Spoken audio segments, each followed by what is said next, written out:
अस्सलाम वालेकुम दोस्तों, मैं हूं ज़िया और आप देख रहे हैं ज़िया रिएक्शन। आज हम देखेंगे कि शाह मदार के उर्स के मौके पे तख्त पर आकर के बैठ गए हैं गद्दी नसीन सिलसिला मदारिया के। और यहाँ पर देखिए चादर लेकर के लोग तवाफ कर रहे हैं। पे देखिए अकीदत के तौर पे तलवार उठा रहे हैं भाई। तो ये देखिए माशाल्लाह ये पेड़ है और ये पेड़ के नीचे यहाँ पे तलवार रखी हुई है। पर देख सकते हो चिराग जल रहा है। थोड़ा बताएं यहाँ के लोग यहाँ का काजल लगाते हैं जिससे उनको शिफा मिलती है।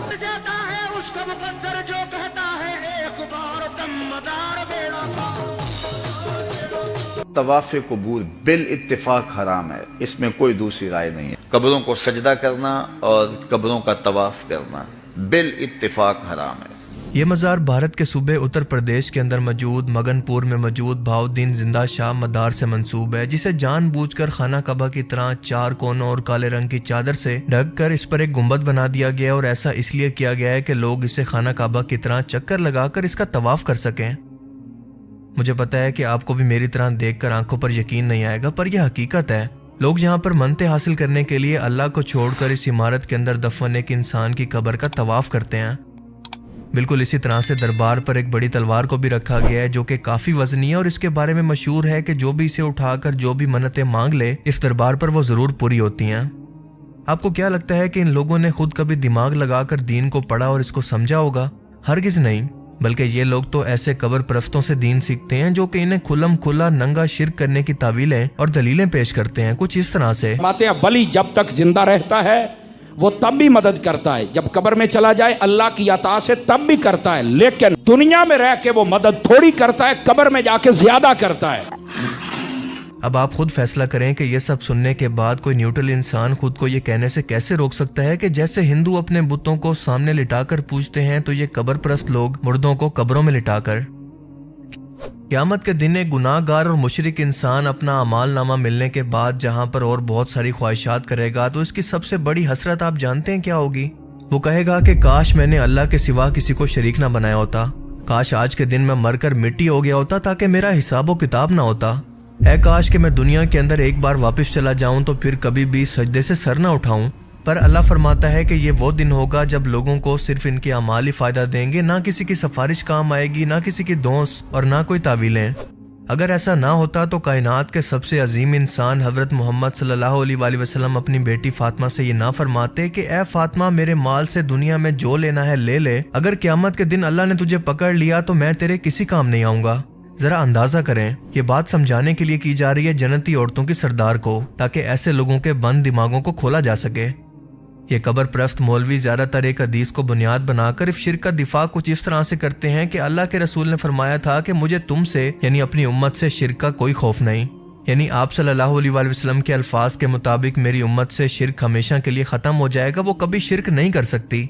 हालांकि असल में इस हदीस का मफहूम ही कुछ और था। मकसद समझाने का ये था कि मेरी सारी की सारी उम्मत शिर्क अब कभी नहीं करेगी, जैसा कि इससे पहले की उम्मतों के साथ हुआ था कि मूसा अलैहिस्सलाम की कौम हो या बाकी पैगंबरों की, वो इन पैगंबरों की वफात के बाद दोबारा मुकम्मल तौर पर मुशरिक हो जाती जब तक कि अगले पैगंबर इनकी हिदायत के लिए मबूस न होते।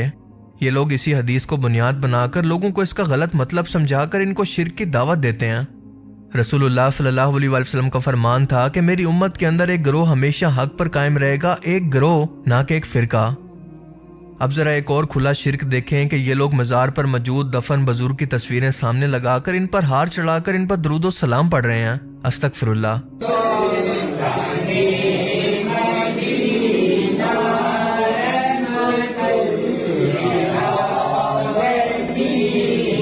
अल्लाह के रसूल सल्लल्लाहु अलैहि वसल्लम ये बात जानते थे कि ये अमल शिर्क की शुरुआत है और शुरू से ही ऐसा होता है कि किसी भी पैगंबर या नेक शख्स की वफात के बाद इसके मानने वाले इस बुजुर्ग की तस्वीरें लगाकर या फिर इसका दरबार बनाकर इसकी पूजा शुरू कर दिया करते हैं।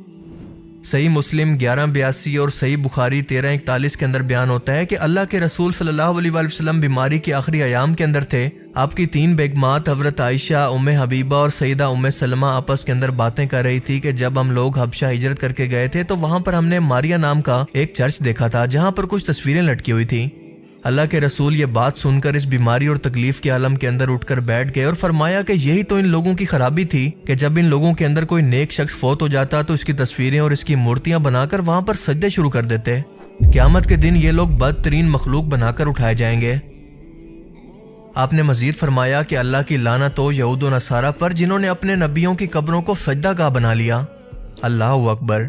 क्या आज वही दौर नहीं है जब इन कब्र परस्तों और हिंदुओं के अंदर फर्क तक करना मुश्किल हो गया है? लेकिन अगर आपको फिर भी यकीन ना आए तो जरा ये वीडियो देख लें कि भारत के अंदर एक बुजुर्ग की कब्र पर शेख अब्दुल कादिर जिलानी रहमतुल्लाह अलैह की मूर्ति बनाकर इसे गुस्ल दिया जा रहा है।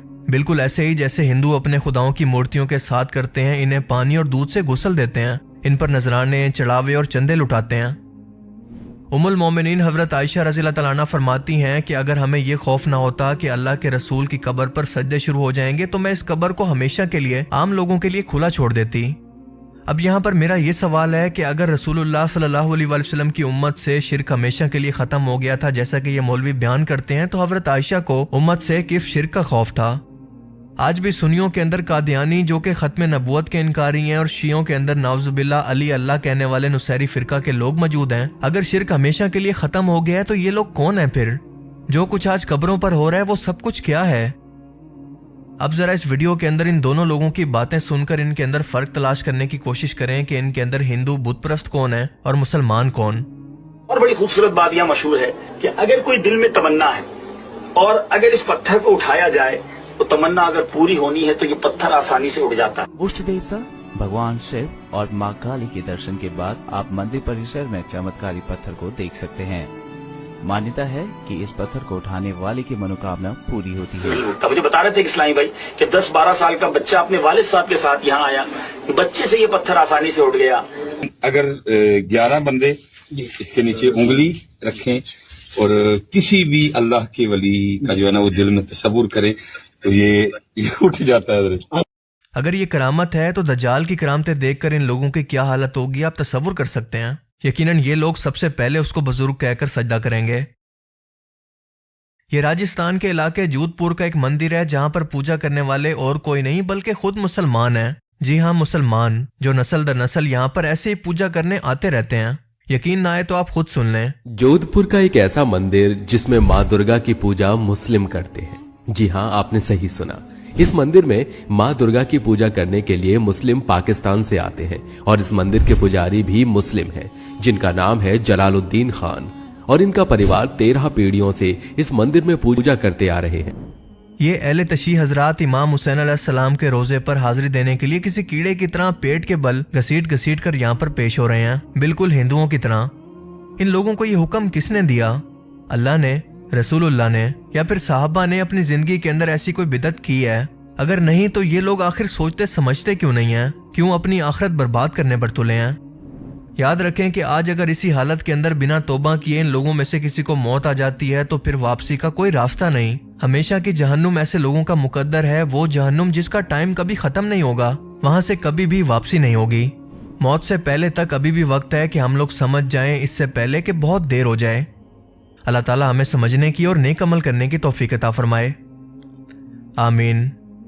अगर आपको इस वीडियो से कुछ नया जानने को मिला तो इसे जरूर लाइक कीजिए और अब मैं मिलूंगा आपसे एक ऐसी ही नई इंटरेस्टिंग वीडियो में। तब तक के लिए अपना बहुत सा ख्याल रखिएगा। Thanks for watching this video. अल्लाह हाफिज।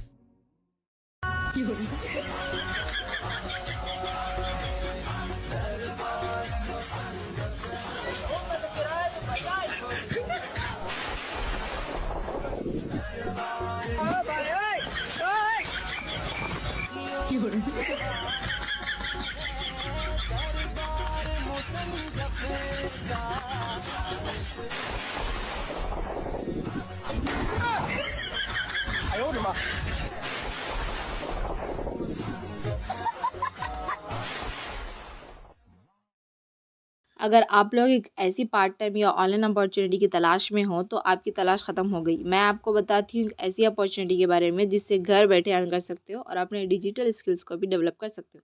इसके बारे में मज़ीद जानने के लिए मुझे इंस्टाग्राम पर फॉलो करें, डीएम करें या इस दिए गए नंबर पर व्हाट्सअप करें।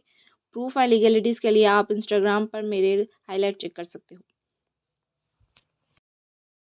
तो देखा आप लोगों ने दुनिया में कितना शिर्क है। ये सिर्फ ईमान की कमज़ोरी और कुरान मजीद को तर्जुमे से समझ कर ना पढ़ने का नतीजा है, दीन से दूरी का नतीजा है। हम मुसलमान को गैर मुसलमानों के लिए एक एग्जाम्पल बनना है ताकि लोग हमको देखकर इस्लाम कबूल करें। बट ये लोग तो किसी एंगल से मुसलमान नहीं लगते। आखिर कौन है ये लोग? इस वीडियो में बस इतना ही। वीडियो कैसा था कमेंट करें, शेयर करें और जाते जाते ज़िया रिएक्शन को सब्सक्राइब करते जाएं। बस अल्लाह हाफिज़। Thank you for watching.